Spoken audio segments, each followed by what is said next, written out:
Hello friend, स्वागत है आपका अपने चैनल लास्ट क्लास में। आज की इस वीडियो में हिंदी के काफी महत्वपूर्ण पाठ नाखून क्यों बढ़ते हैं के काफी महत्वपूर्ण 25 ऑब्जेक्टिव प्रश्न हम आपको बताएंगे। और ये जो 25 ऑब्जेक्टिव प्रश्न है ये आपके बोर्ड परीक्षा के लिए काफी महत्वपूर्ण है, तो एक भी प्रश्न प्लीज आप लोग स्किप मत कीजिएगा। वीडियो को प्लीज आप लोग शुरू से लेके अंत तक देखिएगा और इस 25 ऑब्जेक्टिव प्रश्न में से जो भी प्रश्न आपको याद ना हो तो प्लीज आप लोग उसे नोटबुक पे लिख के जरूर याद कर लीजिएगा। चैनल को अभी तक आप सब्सक्राइब नहीं किए तो चैनल को सब्सक्राइब कर लीजिएगा और सब्सक्राइब करने के बाद एक बेल आइकन आता है तो बेल आइकन को भी दबा के ऑल पे कर लीजिएगा, ताकि जब भी लाइव क्लास हो तो आपके पास नोटिफिकेशन पहुंचता रहे।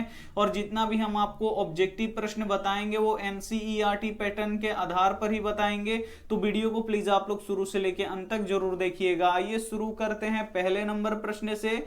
पहला नंबर प्रश्न है कि नाखून क्यों बढ़ते हैं, यह निबंध किसने लिखा है। काफी महत्वपूर्ण प्रश्न है। यहाँ पे आपको बताना है कि नाखून क्यों बढ़ते हैं, यह निबंध किसने लिखा है। ए ऑप्शन है गुलाब राय ने, बी ऑप्शन है हजारी प्रसाद द्विवेदी ने, सी ऑप्शन है नलिन बिलोचन शर्मा ने, डी ऑप्शन है महात्मा गांधी जी ने। तो यहाँ पे आपको बताना है कि नाखून क्यों बढ़ते हैं, यह निबंध किसने लिखा है।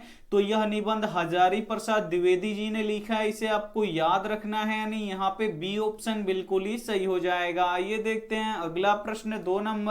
दो नंबर प्रश्न है कि ललित निबंध है, इसमें से आपको बताना है कि कौन एक ललित निबंध है। ए ऑप्शन है नाखून क्यों बढ़ते हैं, बी ऑप्शन है बहादुर, सी ऑप्शन है मछली, डी ऑप्शन है नौबत खाने में इबादत। तो यहाँ पे आपको बताना है कि ललित निबंध है, इसमें से कौन एक ललित निबंध है। तो नाखून क्यों बढ़ते हैं यह एक ललित निबंध है, इसे आपको याद रखना है। यानी यहाँ पे ए ऑप्शन बिल्कुल ही सही हो जाएगा। आइए देखते हैं अगला प्रश्न।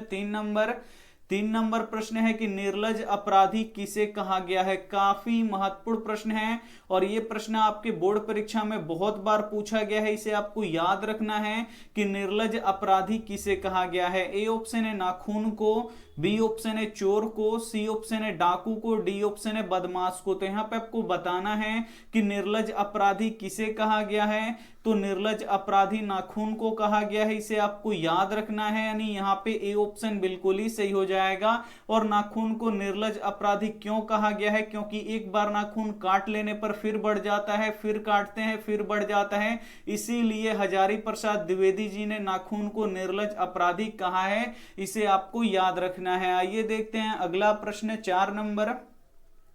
चार नंबर प्रश्न है कि कामसूत्र के लेखक कौन है। काफी महत्वपूर्ण प्रश्न है ये भी। यहाँ पे आपको बताना है कि कामसूत्र के लेखक कौन है। ए ऑप्शन है हजारी प्रसाद द्विवेदी, बी ऑप्शन है पतंजलि, सी ऑप्शन है वत्सायन, डी ऑप्शन है रामानुजाचार्य जी। तो यहाँ पे आपको बताना है कि कामसूत्र के लेखक कौन है। काफी महत्वपूर्ण प्रश्न है। तो कामसूत्र के लेखक वत्सायन है, इसे आपको याद रखना है। यानी यहाँ पे सी ऑप्शन बिल्कुल ही सही हो जाएगा। आइए देखते हैं अगला प्रश्न। पांच नंबर प्रश्न है कि किस देश के लोग बड़े बड़े नख पसंद करते हैं। काफी महत्वपूर्ण प्रश्न है और यह भी प्रश्न बोर्ड परीक्षा में बहुत बार पूछा गया है कि किस देश के लोग बड़े बड़े नख पसंद करते हैं। ए ऑप्शन है गौड़ देश के लोग, बी ऑप्शन है कैकय देश के लोग, सी ऑप्शन है वाहिक देश के लोग, डी ऑप्शन है गंधार देश के लोग। तो यहाँ पे आपको बताना है कि किस देश के लोग बड़े बड़े नख पसंद करते हैं। तो गौड़ देश के लोग बड़े बड़े नख पसंद करते हैं, इसे आपको याद रखना है। यहाँ पे ए ऑप्शन बिल्कुल ही सही हो जाएगा। काफी महत्वपूर्ण प्रश्न है, तो एक भी प्रश्न प्लीज आप लोग स्किप मत कीजिएगा। वीडियो को प्लीज आप लोग शुरू से लेके अंत तक देखिएगा और वीडियो को लाइक नहीं किए तो प्लीज आप लोग वीडियो को लाइक भी कर दीजिएगा। आइए देखते हैं अगला प्रश्न। 6 नंबर प्रश्न काफी महत्वपूर्ण है कि कौन छोटे छोटे नखों को पसंद करते थे। काफी महत्वपूर्ण प्रश्न है। यहाँ पे आपको बताना है कि कौन छोटे छोटे नखों को पसंद करते थे। ए ऑप्शन है मालवा के लोग, बी ऑप्शन है मध्य देशीय लोग, सी ऑप्शन है दक्षिणात्य लोग, डी ऑप्शन है गंधार के लोग। तो यहाँ पे आपको बताना है कि कौन छोटे छोटे नखों को पसंद करते थे। तो दक्षिणात्य लोग छोटे छोटे नखों को पसंद करते थे, इसे आपको याद रखना है। यानी यहाँ पे सी ऑप्शन बिल्कुल ही सही हो जाएगा। ये देखते हैं अगला प्रश्न। 7 नंबर प्रश्न है कि हजारी प्रसाद का जन्म कहाँ हुआ था। काफी महत्वपूर्ण प्रश्न है 7 नंबर। यहाँ पे आपको बताना है कि हजारी प्रसाद का जन्म कहाँ हुआ था। ए ऑप्शन है समस्तीपुर में, बी ऑप्शन है बलिया में, सी ऑप्शन है इलाहाबाद में, डी ऑप्शन है पटना में। तो यहाँ पे आपको बताना है कि हजारी प्रसाद का जन्म कहां हुआ था, तो बलिया में हुआ था, इसे आपको याद रखना है। यानी यहाँ पे बी ऑप्शन बिल्कुल ही सही हो जाएगा। और बलिया कहाँ है, तो उत्तर प्रदेश में है, तो ये भी साथ में आपको याद रखना है। आइए देखते हैं अगला प्रश्न 8 नंबर। 8 नंबर प्रश्न है कि देवताओं का राजा से किन्हें संबोधित किया जाता है। काफी महत्वपूर्ण प्रश्न है। यहाँ पे आपको बताना है कि देवताओं का राजा से किन्हें संबोधित किया जाता है। ए ऑप्शन है महादेव को, बी ऑप्शन है विष्णु को, सी ऑप्शन है इंद्र को, डी ऑप्शन है ब्रह्मा को। तो यहाँ पे आपको बताना है कि देवताओं का राजा से किन्हें संबोधित किया जाता है, तो इंद्र को संबोधित किया जाता है, इसे आपको याद रखना है। यानी यहाँ पे सी ऑप्शन बिल्कुल ही सही हो जाएगा। आइए देखते हैं अगला प्रश्न 9 नंबर प्रश्न है कि नख किसका प्रतीक है। काफी महत्वपूर्ण प्रश्न है। यहां पे आपको बताना है कि नख किसका प्रतीक है। ए ऑप्शन है मानवता का, बी ऑप्शन है पशुता का, सी ऑप्शन है दोनों का, डी ऑप्शन है इनमें से कोई नहीं। तो यहाँ पे नख का अर्थ क्या होता है, नाखून होता है। तो यहाँ पे आपको बताना है कि नाखून किसका प्रतीक होता है, तो नाखून पशुता का प्रतीक होता है, इसे आपको याद रखना है। और यह भी प्रश्न बोर्ड परीक्षा में बहुत बार पूछा गया है, तो इसे आपको याद रखना है कि नख किसका प्रतीक है, तो नख जो है ये पशुता का प्रतीक है, इसे आपको याद रखना है। आइए देखते हैं अगला प्रश्न 10 नंबर प्रश्न है कि दूसरों के इशारों पर भटकने वाले लोगों को क्या कहते हैं। काफी महत्वपूर्ण प्रश्न है। यहां पे आपको बताना है कि दूसरों के इशारों पर भटकने वाले लोगों को क्या कहते हैं। ए ऑप्शन है भले लोग, बी ऑप्शन है मूढ़ लोग, सी ऑप्शन है ज्ञानी लोग, डी ऑप्शन है इनमें से कोई नहीं। तो यहां पे आपको बताना है कि दूसरों के इशारे पर भटकने वाले लोगों को क्या कहते हैं, तो मूढ़ लोग कहते हैं, इसे आपको याद रखना है। यानी यहाँ पे बी ऑप्शन बिल्कुल ही सही हो जाएगा। काफी महत्वपूर्ण प्रश्न है। तो एक भी प्रश्न प्लीज आप लोग स्किप मत कीजिएगा, वीडियो को प्लीज आप लोग शुरू से लेके अंत तक देखिएगा। और इसमें से जो भी प्रश्न आपको याद ना हो तो प्लीज आप लोग उसे नोटबुक पे लिख के जरूर याद कर लीजिएगा। आइए देखते हैं अगला प्रश्न 11 नंबर प्रश्न है कि हजारी प्रसाद को साहित्य अकादमी पुरस्कार किस रचना पर मिला था। काफी महत्वपूर्ण प्रश्न है। और यह भी प्रश्न बोर्ड परीक्षा में बहुत बार पूछा गया कि हजारी प्रसाद को साहित्य अकादमी पुरस्कार किस रचना पर मिला था। ए ऑप्शन है अशोक के फूल पर, बी ऑप्शन है आलोक के पर्व पर, सी ऑप्शन है मानवता पर, डी ऑप्शन है मां पर। तो यहां पे आपको बताना है कि हजारी प्रसाद को साहित्य अकादमी पुरस्कार किस रचना पर मिला था, तो आलोक पर्व की जो रचना किए थे ये इस पर मिला था साहित्य अकादमी पुरस्कार, इसे आपको याद रखना है। यानी यहाँ पे बी ऑप्शन बिल्कुल ही सही हो जाएगा। ये देखते हैं अगला प्रश्न 12 नंबर प्रश्न है कि प्राचीन मानव का प्रमुख अस्त्र शस्त्र था। काफी महत्वपूर्ण प्रश्न है। और यह भी प्रश्न बोर्ड परीक्षा में बहुत बार पूछा गया है कि प्राचीन मानव का प्रमुख अस्त्र शस्त्र था। ए ऑप्शन है दांत, बी ऑप्शन है नाखून, सी ऑप्शन है पैर, डी ऑप्शन है पत्थर के औजार। तो यहाँ पे आपको बताना है कि प्राचीन मानव का प्रमुख अस्त्र शस्त्र था, तो क्या था, तो नाखून था, इसे आपको याद रखना है। यानी यहाँ पे बी ऑप्शन बिल्कुल ही सही हो जाएगा। आइए देखते हैं अगला प्रश्न 13 नंबर प्रश्न काफी महत्वपूर्ण है कि आर्यों के पास था। यहाँ पे आपको बताना है कि आर्यों के पास क्या था। ए ऑप्शन है लोहे का अस्त्र, बी ऑप्शन है घोड़े, सी ऑप्शन है मिट्टी के घर, डी ऑप्शन है इनमें से सभी। तो यहाँ पे आपको बताना है कि आर्यों के पास था, तो आर्यों के पास क्या था, तो लोहे का अस्त्र भी था, घोड़े भी थे, मिट्टी के घर भी थे, यानी सभी थे। यानी यहाँ पे डी ऑप्शन बिल्कुल ही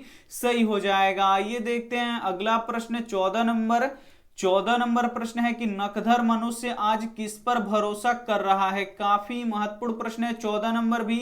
और यह भी प्रश्न बोर्ड परीक्षा में बहुत बार पूछा गया है कि नखधर मनुष्य आज किस पर भरोसा कर रहा है। ए ऑप्शन है बंदूक पर, बी ऑप्शन है लाठी पर, सी ऑप्शन है एटम बम पर, डी ऑप्शन है लोहे के विभिन्न हथियार पर। तो यहाँ पे आपको बताना है कि नखधर मनुष्य आज किस पर भरोसा कर रहा है, तो एटम बम पर कर रहा है, इसे आपको याद रखना है। यानी यहाँ पे सी ऑप्शन बिल्कुल ही सही हो जाएगा। आइए देखते हैं अगला प्रश्न 15 नंबर प्रश्न है कि नाखून क्यों बढ़ते हैं। यह प्रश्न लेखक से किसने पूछा। काफी महत्वपूर्ण प्रश्न है। और यह प्रश्न बोर्ड परीक्षा में बहुत बार पूछा गया है कि नाखून क्यों बढ़ते हैं। यह प्रश्न लेखक से किसने पूछा। ए ऑप्शन है पत्नी ने, बी ऑप्शन है बेटे ने, सी ऑप्शन है बेटी ने, डी ऑप्शन है भाई ने। तो यहाँ पे आपको बताना है कि नाखून क्यों बढ़ते हैं। यह प्रश्न लेखक से किसने पूछा, तो बेटी ने पूछा, इसे आपको याद रखना है। नहीं, यहाँ पे सी ऑप्शन बिल्कुल ही सही हो जाएगा। आइए देखते हैं अगला प्रश्न 16 नंबर प्रश्न है कि हिरोशिमा कहाँ स्थित है। काफी महत्वपूर्ण प्रश्न है। यहाँ पे आपको बताना है कि जो हिरोशिमा शहर है ये कहाँ स्थित है। ए ऑप्शन है चीन में, बी ऑप्शन है जर्मनी में, सी ऑप्शन है नेपाल में, डी ऑप्शन है जापान में। तो यहाँ पे आपको बताना है कि हिरोशिमा कहाँ स्थित है। तो जो हिरोशिमा है ये जापान में स्थित है, इसे आपको याद रखना है। यानी यहाँ पे डी ऑप्शन बिल्कुल ही सही हो जाएगा। काफी महत्वपूर्ण प्रश्न है, तो एक भी प्रश्न प्लीज आप लोग स्किप मत कीजिएगा। वीडियो को प्लीज आप लोग शुरू से लेकर अंत तक जरूर देखिएगा। आइए देखते हैं अगला प्रश्न 17 नंबर प्रश्न है कि दधीची की हड्डी से क्या बना था। काफी महत्वपूर्ण प्रश्न है। यहाँ पे आपको बताना है कि दधीची की हड्डी से क्या बना था। ए ऑप्शन है तलवार, बी ऑप्शन है त्रिशूल, सी ऑप्शन है इंद्र का वज्र, डी ऑप्शन है कुछ भी नहीं। तो यहाँ पे आपको बताना है कि दधीची की हड्डी से क्या बना था। तो इंद्र का वज्र बना था, इसे आपको याद रखना है। यानी यहाँ पे सी ऑप्शन बिल्कुल ही सही हो जाएगा। और ये भी प्रश्न बोर्ड परीक्षा में बहुत बार पूछा गया है, तो इसे भी आपको याद रखना है। आइए देखते हैं अगला प्रश्न 18 नंबर प्रश्न है कि द्विवेदी जी ने निर्लज अपराधी किसे कहा है। काफी महत्वपूर्ण प्रश्न है ये भी। यहाँ पे आपको बताना है कि द्विवेदी जी ने निर्लज अपराधी किसे कहा है। ए ऑप्शन है चोर को, बी ऑप्शन है डकैत को, सी ऑप्शन है नाखून को, डी ऑप्शन है सिपाही को। तो यहाँ पे आपको बताना है कि द्विवेदी जी ने निर्लज अपराधी किसे कहा है। तो नाखून को कहा है, इसे आपको याद रखना है। नहीं, यहाँ पे सी ऑप्शन बिल्कुल ही सही हो जाएगा। ये देखते हैं अगला प्रश्न 19 नंबर प्रश्न है कि भारतीय संस्कृति की क्या विशेषता है। काफी महत्वपूर्ण प्रश्न है। यहाँ पे आपको बताना है कि भारतीय संस्कृति की क्या विशेषता है। ए ऑप्शन है सुंदर है, बी ऑप्शन है कुरूप है, सी ऑप्शन है बंधन युक्त है, डी ऑप्शन है सभी गलत है। तो यहाँ पे आपको बताना है कि भारतीय संस्कृति की क्या विशेषता है। तो जो भारतीय संस्कृति है ये बंधन युक्त है, इसे आपको याद रखना है। यानी यहाँ पे सी ऑप्शन बिल्कुल ही सही हो जाएगा। आइए देखते हैं अगला प्रश्न 20 नंबर प्रश्न है कि हजारी प्रसाद द्विवेदी को किस पे गर्व है। काफी महत्वपूर्ण प्रश्न है। यहां पे आपको बताना है कि हजारी प्रसाद द्विवेदी को किस पर गर्व है। ए ऑप्शन है भारतीय परंपराओं पर, बी ऑप्शन है भारतीय सैनिकों पर, सी ऑप्शन है भारतीय लोक नृत्यों पर, डी ऑप्शन है इनमें से कोई नहीं। तो यहाँ पे आपको बताना है कि हजारी प्रसाद द्विवेदी को किस पर गर्व है। तो हजारी प्रसाद द्विवेदी को भारतीय परंपराओं पर गर्व है, इसे आपको याद रखना है। यानी यहाँ पे ए ऑप्शन बिल्कुल ही सही हो जाएगा। ये देखते हैं अगला प्रश्न 21 नंबर प्रश्न है कि हिंदी साहित्य का आदि काल किनकी कृति है। काफी महत्वपूर्ण प्रश्न है। यहाँ पे आपको बताना है कि हिंदी साहित्य का आदि काल किनकी कृति है। ए ऑप्शन है हजारी प्रसाद द्विवेदी की, बी ऑप्शन है गुणाकर मूल्य की, सी ऑप्शन है अशोक वाजपेयी की, डी ऑप्शन है अमरकांत की। तो यहाँ पे आपको बताना है कि हिंदी साहित्य का आदि काल किनकी कृति है। तो हजारी प्रसाद द्विवेदी जी की ये कृति है, इसे आपको याद रखना है। नहीं, यहाँ पे ए ऑप्शन बिल्कुल ही सही हो जाएगा। आइए देखते हैं अगला प्रश्न 22 नंबर प्रश्न है कि नाखून का इतिहास किस पुस्तक में मिलता है। काफी महत्वपूर्ण प्रश्न है, इसे आपको याद रखना है कि नाखून का इतिहास किस पुस्तक में मिलता है। ए ऑप्शन है कामसूत्र में, बी ऑप्शन है मेघदूत में, सी ऑप्शन है महाभाष्य में, डी ऑप्शन है इनमें से कोई नहीं।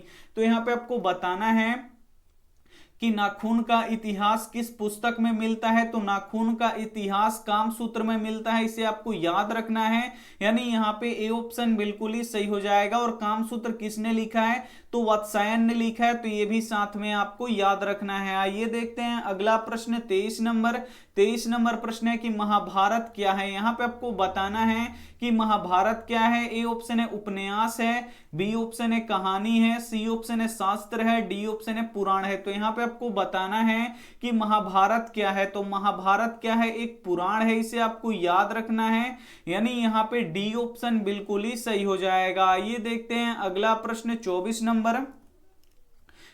नंबर प्रश्न है कि हम बार बार नाखून क्यों काटते हैं। काफी महत्वपूर्ण प्रश्न है और यह भी प्रश्न बोर्ड परीक्षा में बहुत बार पूछा गया है, तो इसे आपको याद रखना है कि हम बार बार नाखून क्यों काटते हैं। ए ऑप्शन है बर्बरता समापन हेतु, बी ऑप्शन है सुंदरता हेतु, सी ऑप्शन है आदतन, डी ऑप्शन है मजबूरी में। तो यहाँ पे आपको बताना है कि हम बार बार नाखून क्यों काटते हैं। तो बर्बरता समापन हेतु, यानी यहाँ पे ए ऑप्शन बिल्कुल ही सही हो जाएगा। ये देखते हैं अंतिम प्रश्न 25 25 नंबर प्रश्न है कि सब पुराने अच्छे नहीं होते और सब नए खराब नहीं होते, ऐसे किसने कहा।